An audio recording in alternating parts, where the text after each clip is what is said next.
Class 12 का भूगोल का पार्ट 2 में चैप्टर नंबर 10 पढ़ेंगे हम लोग, परिवहन तथा संचार।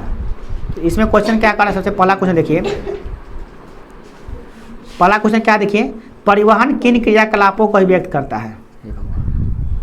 परिवहन किन क्रियाकलापों को अभिव्यक्त करता है। परिवहन जो होता है ना, क्या होता है पहले ये समझिए। किसी वस्तु को एक स्थान से दूसरे स्थान तक पहुंचाने की प्रक्रिया को क्या कहते हैं, परिवहन कहते हैं। परिवहन के माध्यम से हम यात्री को अपने विचार, दर्शन, संदेश, वस्तुओं को एक स्थान से दूसरे स्थान तक, एक व्यक्ति से दूसरे व्यक्ति तक पहुंचा सकते हैं। अब परिवहन के माध्यम से ना कोई वस्तु को यहाँ से वहाँ भेज सकते हैं या अपने आप को भेज सकते हैं। विचारों को भेजने के लिए तो और भी जरिया है, संचार के माध्यम से भी भेज सकते हैं, मगर परिवहन की मदद से आप लोग कहीं भी वस्तु को भेज सकते हैं, अपने आप को भेज सकते हैं या किसी भी विचार को भी भेज सकते हैं। ठीक है ना, एक व्यक्ति से दूसरे व्यक्ति तक या एक स्थान से दूसरे स्थान तक। परिवहन के क्या क्या प्रकार होते हैं, तो परिवहन के मुख्यतः प्रकार हैं, ये 4 मुख्यतः प्रकार हैं। स्थल परिवहन, वायु परिवहन, जल परिवहन, पाइपलाइन परिवहन, ये नहीं 4 होते हैं जी। चलिए पहला नंबर, दूसरा नंबर क्वेश्चन क्या है, पाइपलाइन परिवहन का लाभ और हानि बताइए। ये लोग आप पहले भी पढ़े हुए थे, पढ़े ना। तो पाइपलाइन परिवहन का मतलब क्या होता है, परिवहन का वैसा माध्यम जिसमें क्या किया जाता है, पाइपलाइन में गैस एवं तरल पदार्थों को लंबी दूरी तक परिवहन किया जाता है। ये इसके लिए काफ़ी सुविधाजनक होता है तथा सक्षम परिवहन प्रणाली है, इसमें कोई दिक्कत नहीं है बहुत ही। मगर इसमें एक चीज़ है कि ठोस वस्तुओं को आप नहीं भेज सकते हैं। अगर ठोस वस्तु को भेजना है तो पहले गाढ़ा करना पड़ेगा तभी जा सकेगा। ठोस वस्तु को आप भेजने की इसमें सुविधाएँ नहीं होती है, इसमें एक डिमेरिट भी है। पाइपलाइन परिवहन की ये हानियाँ हैं कि इनको बनाने में बहुत अधिक समय लगता है, क्योंकि अचानक पाइप नहीं बिछाता है, पाइप लगाने में बहुत समय लगता है। और एक और बात है कि पाइपलाइन परिवहन से केवल हम कुछ वस्तुओं को जैसे तेल या गैस को ही परिवहन कर सकते हैं। और पाइपलाइन क्षतिग्रस्त होने पर क्या खतरा बना रहता है, अगर एक बार फूट गया तो बीच में लीकेज हो जाएगा, तो फिर इसको आप कहाँ से ठीक करिएगा, ये भी बहुत बड़ी समस्या है। ऐसे हम पाइपलाइन परिवहन का लाभ और हानि का पॉइंट बना कर लिखे हुए हैं आप लोग। पाइपलाइन परिवहन का लाभ और हानि, इसका पॉइंट बना होगा, क्या लाभ है और क्या हानि है, आप देख लीजिएगा, पूरा पॉइंट ही बना हुआ इसका। फिलहाल में यहाँ शॉर्ट में बताया गया है। अगला क्वेश्चन क्या है देखिए, संचार से आप क्या समझते हैं। अपने विचारों के आदान प्रदान की क्रिया को क्या कहते हैं, संचार। हम अपना विचार को यहाँ से वहाँ भेज रहे हैं, संचार कहलाएगा। हम यहाँ से आपसे बात किए, वहाँ पे बात हो गई, आपका कोई डील हो गया। कोई हमको मैसेज करना है, ईमेल कर दिए या मैसेज कर दिए या व्हाट्सएप कर दिए, तो क्या हो गया, ये डील हो गया हमारा, यहीं से पक्का, तो ये संचार हो गया। ये डाकघर, तार, printing press, internet, fax, email, दूरभाषा या उपग्रह इत्यादि के द्वारा त्वरित किया जाता है, मतलब एक स्थान से दूसरा स्थान तक भेजा जाता है। इसमें सबसे बड़ी बात क्या थी, उपग्रह की खोज। क्या उपग्रह मतलब सैटेलाइट की खोज। सैटेलाइट अगर नहीं होता ना तो हम लोग संचार की व्यवस्था नहीं कर पाते, हमारा कोई संचार नहीं होता कामयाब। सैटेलाइट की मदद से ही अपना संचार को हम लोग प्रसारित कर पाते हैं, ठीक है ना। सर दूरभाष का मतलब कहते हैं, दूरभाष माने वही होता है, ये बोलते हैं ना, टेलीफोन नहीं था, उसे दूरभाष कहते थे, दूर से ही भाष करना, मुँह में लगा कर बनाया उसको अति कहते हैं, क्या बोलते हैं, अरे जो फौजी लोग यूज करता है वो, उसमें एक सिस्टम होता है, उसमें वॉकी टॉकी है ना, उसमें ओवर एंड आउट वाला सिस्टम होता है। उसमें क्या होता है, बताते हो क्यों बनाया गया था, पता है आप लोग को वो क्यों बनाया गया था, 1 वे होता है। जैसे क्या होता है, हम लोग बात करते हैं भारत में वायु परिवहन क्षेत्र में एयर इंडिया तथा इंडियन के योगदान की विवेचना कीजिए। देखिए, एयर इंडिया यात्रियों का तथा नौभार यात्रा दोनों के लिए क्या करता है, अपनी सेवा उपलब्ध कराता है ना। विश्व के सभी भागों को जोड़ता है। ये 2005 में इसने 1.22 करोड़ यात्री तथा 4.8 लाख टन नौभार का वहन किया। देखिए, एक वायु मार्ग है जिसमें यात्री को उठाया जाता है। जैसे एक देश से दूसरे देश जाना है, तो अगर इंसान को जाना है तो वायु मार्ग को चुनता है, और वस्तु को भेजना है तो जल मार्ग को चुनता है। तो उसे कहा गया नौभार। क्या कहा गया, नौभार। नौभार माने क्या, जल मार्ग। तो जल मार्ग से इतना लाख टन को एक जगह से दूसरी जगह भेजा गया था। 8 दिसंबर 2005 में इंडियन एयरलाइंस को इनका नाम बदल दिया गया। इसका नाम क्या कर दिया गया, इंडियन के नाम से जाना जाता है। वर्ष 2005 में घरेलू परिचालन के अंतर्गत 24.3 मिलियन यात्री तथा 20 लाख टन नौभार शामिल था। मतलब देखिए कितना ज़्यादा ये प्रोग्रेस किया और कितने यात्रियों को शिफ्ट करने का काम किया है। मतलब ये जो आपका जो वायुसेना है, जिसका नाम क्या है, एयर इंडिया, ये बहुत बड़ा लेवल पे अंतर्राष्ट्रीय परिवहन को उपलब्ध कराता है। एयर इंडिया के माध्यम से आप किसी भी देश में जाने की क्षमता रख सकते हैं, किसी भी देश में जा सकते हैं। ये बहुत बड़ा विमानी सुविधा उपलब्ध किया था इंडिया में, सबसे प्रथम बार वही लोग किए थे। ऐसे तो अभी बहुत सारा हो गया है, इंडिगो है, या देखो बहुत सारा है प्लेन का नाम, मगर ये सबसे पुराना है। क्या है? एयर इंडिया का टिकट अभी सबसे हाई होता है। मतलब एरोप्लेन में भी कई गो टिकट होता है, इकोनॉमी होता है, वो जनरल होता है, कई रंग का होता है उसमें, फर्स्ट क्लास होता है, सेकंड क्लास होता है, क्या क्या होता है उसमें। अभी तो हम कभी नहीं चढ़े हैं, अभी तो कभी गए नहीं। गर्मी लग रही है? हाँ सेम, बहुत स्थिति खराब है उसमें तो लोग। नेक्स्ट देखिए, भारत में परिवहन के कौन कौन से साधन उपलब्ध है। तो भारत में प्रमुख साधन जो है ना, कौन परिवहन है? सभी परिवहन है। स्थल परिवहन भी है, जल परिवहन भी है, वायु परिवहन भी है, और पाइपलाइन परिवहन भी यहाँ पे है। ठीक है ना। तो इसके बारे में थोड़ा देखते हैं क्या क्या है इसमें। पाइपलाइन परिवहन है, बिल्कुल है, इसके बारे में लिखा नहीं गया मगर है। देखिए अब आता है स्थल परिवहन में। क्या आता है? स्थल परिवहन में आता है मेनली सड़क और रेल। अब पाइपलाइन परिवहन को भी स्थल परिवहन में ही डाल दिया गया। ठीक है ना। क्या कहता है? सड़क परिवहन, या तो आप स्थल मार्ग से जाइएगा तो या सड़क से जाइएगा, या तो ट्रेन से जाइएगा, और नहीं तो कोई तरल पदार्थ है तो उसको पाइपलाइन से भेजिएगा। मत चलेगा तो स्थले पर ना, तो सबको स्थल परिवहन के अंतर्गत ही रखा जाता है। दूसरा क्या? जल परिवहन। जल परिवहन के अंतर्गत क्या होता है? एक तो होता है एक राज्य से दूसरे राज्य में जाना। जैसे आप एक ही राज्य से, गुजरात से निकल के महाराष्ट्र में चले गए, तो एक ही राज्य से दूसरे राज्य में जा रहे हैं ना, तो उसको क्या कहेंगे हम लोग? जल मैंने कहा जल परिवहन, राजकीय जल परिवहन। राज्य को चेंज कर रहे हैं आप। एक होता है राष्ट्रीय, एक दूसरा और तीसरा होता है अंतर्राष्ट्रीय। माने एक देश से दूसरे देश में जाना है ना, तो अंतर्राष्ट्रीय आप यात्रा कर रहे हैं, अंतर्राष्ट्रीय यात्रा हो रही है आपका। तो ये सारे सुविधाएं अपने यहाँ उपलब्ध है, राष्ट्रीय हो या अंतर्राष्ट्रीय हो। आप एक राज्य से दूसरे राज्य में जाने का भी सुविधा। हाँ एक बात है, बिहार में कैसे आइएगा? बिहार में कौन लेके आएगा आपको? बिहार में है वह जल परिवहन, गंगा नदी है, गंगा नदी पे है जल परिवहन। बिहार में भी है, 4 जगह पर उपलब्ध है। उसमें गंगा नदी पर भी बनाया गया। गंगा नदी पे भी नदी नाव चलती, बड़ी बड़ी नाव चलती है। सब्जियाँ लोग, किसान लोग लाद के ले आते हैं, वहाँ उतारते हैं। पटना में तो अधिकांशतः जगह जितना सब्जी उपजी आता है ना, सब नाव पर आता है, नाव से ही आता है। मुंबई से नहीं, डायरेक्टली नहीं है। मुंबई से गुजरात आ सकते हैं। क्लोज की बात नहीं होता। देखिए ये होता है कि जो किनारे किनारे हैं तो वहीं पे ना पानी वाला व्यवस्था कर सकते हैं आप। जहाँ नदी नहीं गया है तो जैसे आप धर्मपुर से मोहाली जा सकते हैं, डूबा पाए वहाँ कॉलोनी के ना आइएगा, अब शिवहर कैसे जाइएगा बताइए? है नदी की बात नहीं है यहाँ पे। बात ये सब है, आप उसी से बागमती नदी से आप पिपराड़ी चले जाइए, पिपराड़ी से जाइए, पिपराड़ी बागमती नदी में इन कीजिए और आराम से यहाँ उतर जाइए, धर्मपुर में आ जाइए। तो ये हो सकता है, बट उतना दूर आप सफर कर सकते हैं। उससे आगे जहाँ तक बागमती नदी आती है जहाँ तक जा सकते हैं। बट आप इधर कैसे आइएगा जहाँ तक नदी नहीं होगा? वहाँ तक कैसे आइएगा? या तो नदी होना चाहिए, या तो समुद्र होना चाहिए, या तो सागर हो, या तो महासागर होनी चाहिए।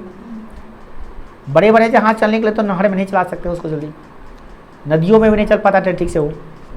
उसके लिए समुद्र ही चाहिए और सागर और महासागर ही चाहिए बड़े बड़े जहाज़ों के लिए। छोटे छोटे जो जहाज़ होते हैं वो नदी में चलाया जा सकता है, वही सब नदी में नहीं। जो ज़्यादा जिससे पानी लेवल ज़्यादा रहता है उसमें चला सकते हैं। कम लेवल वाला में चलाइए तो चटक ही जाएगा बेचारा वो, क्योंकि उसका नीचे और नीचे बाहर भी तो होता है ना, तो हो जाता है। चलिए नेक्स्ट है आपका क्या? वायु परिवहन। वायु परिवहन जो राष्ट्रीय और अंतर्राष्ट्रीय स्तर पर भी उपलब्ध कराती है। भारत में परिवहन के साधनों के विकास को प्रभावित करने वाले कारक जो है ना, वो क्या क्या है? देखिए, औद्योगिक क्रांति, कृषि क्रांति, दुग्ध क्रांति, तकनीकी क्रांति, सामरिक दृष्टि से संवेदनशील क्षेत्र, पर्यटन, संचार क्रांति, परिवहन क्रांति, शिक्षा के बढ़ते स्तर, रोजगार आदि के कारक ने भारत परिवहन संसाधनों के विकास को प्रभावित किया है। एक समय था कि भारत में कोई भी अच्छी सड़क नहीं थी, न अच्छा ट्रेन था, न कोई नहीं, न जल परिवहन, न थल परिवहन, न वायु परिवहन, कोई परिवहन अच्छा नहीं था। मगर जैसे जैसे औद्योगिक क्रांति हुआ, उद्योग कल कारखाने लगने लगे तो सड़कों का विकास हुआ, कृषि में सुधार होने लगा, तकनीकी ज्ञान बढ़ने लगा, लोगों के क्षेत्र में पर्यटन हो गया, संचार हो गया, परिवहन क्षेत्र में भी बहुत सारे गाड़ियाँ बनने लगी, तो इसे हो गया। और रोजगार के कारक, रोजगार की तलाश में लोग एक जगह से दूसरी जगह जाना शुरू कर दिए है ना। साथ साथ इसमें क्या हुआ कि इसका जो है ना एक शिक्षा का बढ़ता हुआ स्तर भी हो गया। स्तर बढ़ेगा, लोगों का सोचना थिंकिंग बढ़ेगा, तो स्वाभाविक वो चाहेगा ना भैया कि हम कैसे बढ़ें। कभी कभी सुनते होइएगा कि पहले के बच्चा सब कहाँ कोनो मोबाइल लेके पढ़ता था, कहाँ पहले इतना अथी कुछ था, तोरा बड़ा मोबाइल चाहिए पड़े तो भैया बोलो तो मोबाइल लेवे ना करो, तू काला मोबाइल ले। तो उनसे एक सवाल हम करते हैं, लोग एक स्थान से दूसरे स्थान तक अपनी नौकरी की सरकार तलाश में जाते हैं। देखिए जितना ज़्यादा जोड़ी पड़ा उतनी ज़्यादा उसका निर्माण होते चला गया। मैदानी क्षेत्रों में जब था ना तो सड़क बनाना बहुत आसान होता है, मगर पहाड़ी पठारी क्षेत्रों में होता है, वहाँ पे सड़क कैसे बनाइएगा। जहाँ पे मैदानी क्षेत्र समतल है तो वहाँ पे सड़क बना दिया आराम से, बट पठारी क्षेत्र है वहाँ पे सड़क बनाना इतना आसान नहीं होता है। पठारी क्षेत्र है वहाँ पे, तो वहाँ पे क्या किया गया भाई, वहाँ पे बनाइए भाई, आप क्या पाइप सामान वामान भेजना है तो पाइपलाइन परिवहन बिछा दिए, क्योंकि पहाड़ी रह जाए कुछ पाइपलाइन बीच जाएगा तो आराम से जा सकता है ना। तो ये सब सुविधा कीजिए वहाँ पे।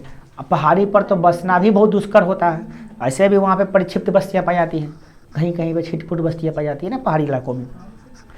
इसके बाद अंतर्राष्ट्रीय महामार्गों का उद्देश्य पड़ोसी देशों के साथ व्यापार करना, उसका रिश्ता को बढ़ाना था। अब जब तक अंतर्राष्ट्रीय सड़क बनेगा नहीं, परिवहन की बनेगा नहीं सिस्टम, तब तक आपका अंतर्राष्ट्रीय व्यापार आपका ठीक से होगा नहीं। कैसे कीजिएगा। आप करना चाहते हैं भाई रूस से या अमेरिका से आप करना चाहते हैं व्यापार, आपके पास सड़क है ये नहीं है, कहाँ जाइएगा, हवा में उड़ के जाइएगा। हवा में व्यापार कितना किया, आदमी जाता है हवा से, वायु मार्ग से, कितना वहाँ से कपड़ा लाना 10 टन का एरोप्लेन में भर के लाइएगा, बताइए। नहीं ना करना है, उस समय तो उसे क्षमता भी नहीं था, अभी तो चलो क्षमता भी है। कहते रूस से व्यापार, पाइपलाइन परिवहन से लाभ और हानि की विवेचना की है। वही बात फिर आ गया, पहला नंबर बात, लाभ क्या है। पाइपलाइन से सबसे बड़ा लाभ क्या है, ऊबड़ खाबड़ जगह पे भी बिछा सकते हैं, पानी के अंदर भी बिछा सकते हैं, लाभ है इसका। दूसरा लाभ, प्रारंभ में इसके निर्माण में अधिक धन व्यय होता है, परंतु बाद में चालू रखने में कम लागत होता है। एक बार जब स्थापित किए तो बहुत लागत हुआ, परंतु बाद में मेंटेनेंस चार्ज कम है। सड़क बनवाएं, 5 साल का टूटा फिर बनवाइएगा, फिर टूटेगा फिर बनवाइएगा। पाइपलाइन में एक बार बनवाएं तो लंबा समय तक 10 साल 20 साल तक आराम से पाइप चलेगा, उसके बाद ना कहीं कहीं फुट पर होगा, और बढ़िया क्वालिटी का लगाइएगा तो वो भी लाइफ टाइम चलता है कि नहीं है। देखते हैं पापा जी का चापाकल हलवाए हुए हैं तो उसका पानी हम लोग अभी तक निकाल के पीते हैं, ऐसा होता है। कितने कहते हैं घर में तो दादाजी का कल हलाया हुआ अभी यूज़ करता है लोग, ऐसा भी घर है, दादाजी का हलाया हुआ कल का पानी लोग अभी पोता पीता है, ऐसा घर बहुत सारे गाँव में मिल जाता है। तो पाइपलाइन परिवहन बहुत सूटेबल हुआ ना। पाइप सड़ा कहाँ उसके अंदर, लोहा का पाइप डाला गया तो सड़ना चाहिए उसको, कहाँ सारा पाइप, सोचने की बात है। पाइप तो लोहा का घुसाए हुए थे अंदर, फिर सड़ा कैसे नहीं। उसके बाद प्लास्टिक का पाइप आता है, प्लास्टिकों का पाइप लोग घुसाया तो भी नहीं, प्लास्टिक तो सर्वे नहीं करता है। सोचने की बात है ना ये सब। नेक्स्ट देखिए इसमें क्या है।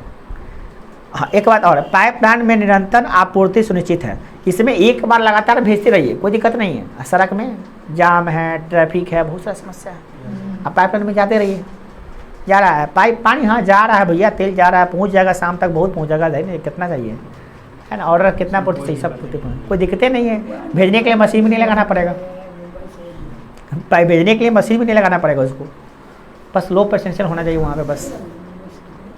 नेक्स्ट, 1 इंची का भी डाउन होगा तो वहाँ से पानी यहाँ चलाएगा। पाइप को बराबर में रख दिया तो पानी भर गया तो पानी उन्हें फेंका जाएगा, हल्का डाउन कर दिया तो निश्चित रूप से जाएगा, अपने आप जाते रहेगा। वो क्या देखते हैं, वो टंकी में से पानी निकालने के लिए क्या करते हैं, वो पाइप लगा के। इस परिवहन में न तो समय नष्ट होता है और न किसी की बर्बादी होती है, कोई चीज़ का बर्बादी होता है, समय नष्ट नहीं होगा। हालांकि इसमें ऊर्जा बहुत कम लगता है, इसमें भेजने के लिए ऊर्जा की आवश्यकता नहीं है। पाइपलाइन की हानियाँ क्या है, देखिए इसमें कोई लोच नहीं है, इसमें भाई कोई लोच नहीं है। मतलब क्या होता है कि कभी भी कोई भी अथी कहीं भी फुटपाथ हो सकता है। हालांकि क्या है, समयानुसार इसकी क्षमता को बढ़ा नहीं सकता। अगर पतला पाइप लगा दिए तो आप मोटा करने के लिए पूरा चेंज करना पड़ेगा, फिर बढ़ा नहीं सकते क्षमता को उसको। अला है, इसकी सुरक्षा कठिन है, इसको देख रेख करना इतना आसान बात नहीं है। कब कहाँ से फोड़ के कौन पाइप निकाल लेता है तार को, ठीक है। आप तेल भेज रहे हैं, बीच में कोई आदमी मार दिया, निकाल दिया तेल, तो कोई जानता है, सेलेक्ट कर देगा, बीच में नहीं हो गया, गैस चोरी कर लेगा, तेल चोरी कर लेगा, तो दिक्कत हो जाएगा ना। पाइपलाइन में फिर परिवहन क्या रिसाव का पता लगाना, जहाँ पे कहाँ पर लीकेज हो रहा है, लीकेज को पता लगाना बहुत दिक्कत हो जाता है। तो ये सब दिक्कत है। भारत में पाइपलाइन परिवहन को बिछाया गया है। असम से, जहाँ पे असम में तेल निकलता है, वहाँ से तेल शोधक कारखाना तक भेजने के लिए इसका पाइपलाइन बिछाया गया। असम के तेल शोधक क्षेत्र में पाइपलाइन तथा बिहार के तेल शोधक कारखानों में बाजार के केंद्र तक बिछाई गई है। खनिज तेल के ले जाने के लिए एक पाइपलाइन कंडाल से मथुरा तेल शोधक कारखाना तक बिछाई गई है। भारतीय खनिज तेजी से ले जाने वाली यह भारत की सबसे लंबी पाइपलाइन है। इसकी कुल लंबाई 1220 किलोमीटर है। क्या है? हजीरा बीजापुर जगदीश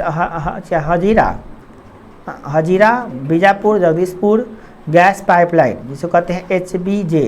ये जो है ना भारत की सबसे लंबी पाइपलाइन है, जो 1730 किलोमीटर है। यह पाइपलाइन 6 रासायनिक कारखानों को, ताप विद्युत केंद्रों को गैस की आपूर्ति करता है।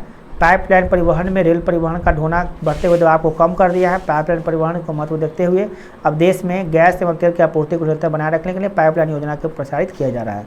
देखिए, अगर पाइपलाइन नहीं बिछाया जाएगा ना, तो सोच कर देखिए, जितना तेल होगा या गैस होगा वहाँ से कहीं भेजने के लिए कितना ट्रक में, टैंकर में लोड कर ले जाएगा लोग, बताइए कितना परेशानी होता है उसमें, कितना बड़ा रिस्क है उसमें। कहीं फट गया, कहीं कुछ ब्लास्ट हो, कितना बड़ा रिस्क होता है। अभी प्लस में क्या होता है, ये रिस्क भी है, प्लस में कितना टैंक में लादना पड़ेगा, इतना ट्रक में 50 गो ट्रक में तेल डाल के तब भेज रहा है। मान लिए वहाँ से यहाँ बिहार भेज रहा है, मुजफ्फरपुर से बिहार भेज रहा है, मुजफ्फरपुर भेज रहा है शिवहर में, कितना परेशानी होता हो, सोच के देखिए। अब पाइप लाइन लगाने से कितना आसान हो जाएगा। वो 50 गुना जो ट्रक पर लदाया है माल, वो कोई झंझटे नहीं है, 5 घंटे में चल जाएगा वहाँ पर उतना ट्रक, वहाँ डालिए, वहाँ निकालिए। फिलहाल में असम में जहाँ पे तेल निकलता है वहाँ से लेकर जहाँ तेल साफ़ होता है वहाँ तक, तेल शोधक कारखाना होता है वहाँ तक भेजा जाता है। बिहार में भी भेजा जा रहा है। और एक सबसे लंबा जो दिखाई दे रहा है, जिसका नाम क्या है, इसका नाम दिया है इसमें हजीरा बाजीपुर जगदीशपुर। हजीरा का H, बाजीपुर का B और जगदीशपुर का J। HBJ पाइपलाइन जो है ना 1730 किलोमीटर लंबा, भारत में बहुत बड़ी बात है। 1730 किलोमीटर तय हुआ, बहुत लंबा दूरी हुआ भाई। यहाँ से दिल्ली कितना किलोमीटर है? 1000 लगभग किलोमीटर लंबा, अप्रॉक्सीमेटली 1000 किलोमीटर, 1034, 1050, 1000 यानी 1100 मान के चलिए मैक्सिमम, लगभग 1000 किलोमीटर है। 1700 किलोमीटर दूरी तक पाइपलाइन बिछाया चुका है, इतना लंबा है ये, तो कहीं ना कहीं बहुत बड़ा पाइपलाइन परिवहन है। अब भारत में इसके चलते ये हुआ है कि रेल पर से दबाव कम गया, तो सारा तेल जो है ना रेल के डिब्बों में गया था, ट्रेन को भार कम गया। ट्रेन को मालगाड़ी से ज़्यादा अब तरल पदार्थ के लिए भेजने के लिए तो आवश्यकता नहीं पड़ेगा। ठोस पदार्थ को भेजना, जैसे सीमेंट है, गिट्टी है, बालू है, इसको भेजने के लिए आप भेजिए, ट्रेन का उपयोग कीजिए। तरल पदार्थ के लिए, गैस के लिए और पेट्रोलियम के लिए, डीजल के लिए, ये सब के लिए जो नहीं पड़ा ना, घटा ना काम। और भारत सरकार का ये योजना है कि आने वाला समय में और ज़्यादा इसको बढ़ावा दे, है ना। चलिए ये हो गया, क्या वो बच गया इसमें लास्ट बची क्लास 12 का भूगोल का पार्ट 2, उसका चैप्टर नंबर 9 है ना।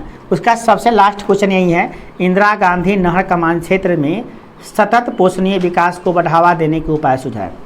देखिए, इंदिरा गांधी नहर कमान क्षेत्र जो बना था, ये क्या बना था? ये बना था वैसे क्षेत्रों के लिए जो राजस्थान के वैसे क्षेत्र थे और मध्य प्रदेश के वैसे क्षेत्र थे जहाँ पे सिंचाई नहीं हो पा रहा था। अब सिंचाई क्यों नहीं हो रहा था? क्योंकि वहाँ वर्षा बहुत ही कम हो रहा। औसत वर्षा, साल में जो वर्षा होती है औसतन, वो और जगह से बहुत ही कम था, औसत से भी कम था। इतना कम कर लीजिए कि उतना बारिश में खर भी नहीं उगे। तो वहाँ पे बन गया क्या? मरुस्थल। अब मरुस्थलीय क्षेत्रों में एक फसल उगाना या बागवानी लगाना एक चैलेंज है। इतना आसान काम ये नहीं है, चैलेंज है अपने आप में। तो चैलेंज समझिए एक स्वीकार किया गया, एक चैलेंज को स्वीकार किया गया समझिए। और इसमें क्या किया गया? नहर बनाया गया। नहर का पानी को सीधे ऊपर तक चढ़ाया गया और ऊपर तक चढ़ा के पूरा जगह जहाँ जहाँ मरुस्थल था, जहाँ पे कोई बालू, कोई उपज नहीं हो रहा था, उन सभी जगहों पे उपज का काम किया गया। पूरी जगह पे मरुस्थल के पूरा पानी को चढ़ाया गया ऊपर तक। तो इससे हो गया गुजरात, राजस्थान और मध्य प्रदेश, इन सभी जगहों पे सिंचाई का व्यवस्था बना। तो जिन क्षेत्रों में बालू था उस क्षेत्रों में भी नहर का उपाय हो गया।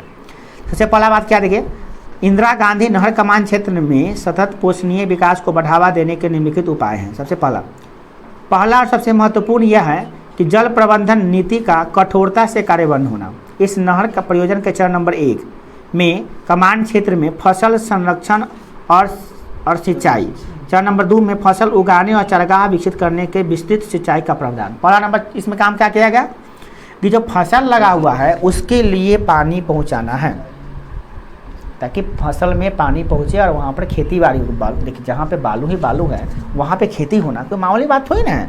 वहाँ पे खेती करने का व्यवस्था किया गया। दूसरा नंबर बात क्या कि फसल उगाने के साथ साथ वहाँ पे चारागाह डेवलप करना। चारागाह मतलब क्या कि घास फूस भी उपज होगा ताकि वहाँ पे लोग जाएंगे और अपना भेड़ बकरी गाय भैंस चराने का व्यवस्था होगा वहाँ पे, तो वो भी व्यवस्था किया गया। 2 इसका मुख्य कारण हो गया, 2 मुख्य इसका लाभ हो गया। अगला है, इस क्षेत्र में शस्य प्रतिरूप में सामान्यतः जल सघन फसलों को नहीं बोया जाना चाहिए। इसका पालन करते हुए किसानों को बागती कृषि के अंतर्गत खट्टे फलों की खेती करनी चाहिए।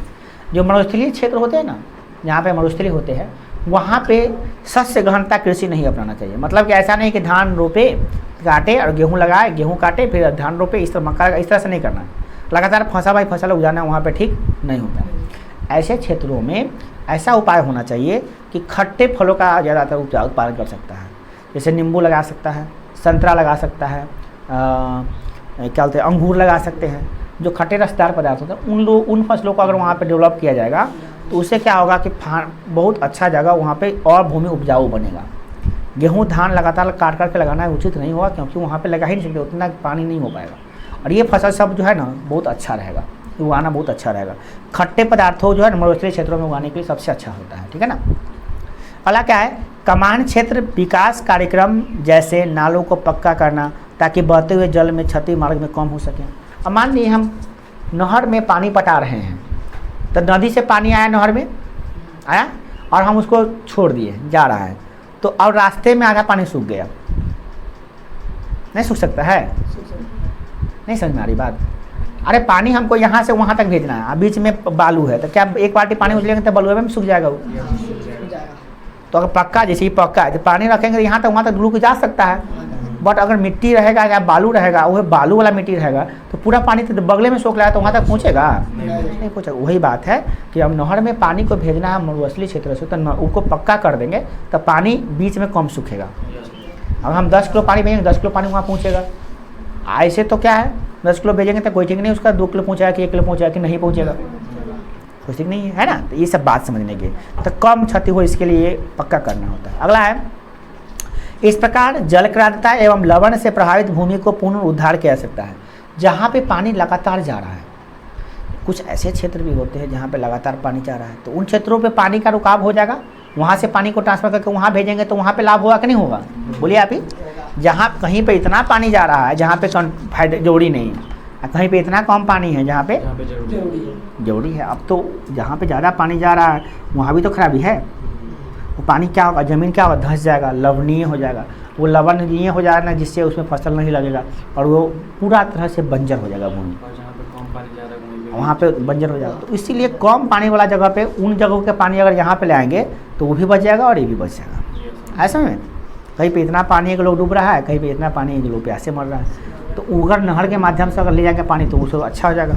नेक्स्ट क्या है, वनीकरण, वृक्षों का संरक्षण, मेखला का निर्माण एवं चारागाह का विकास।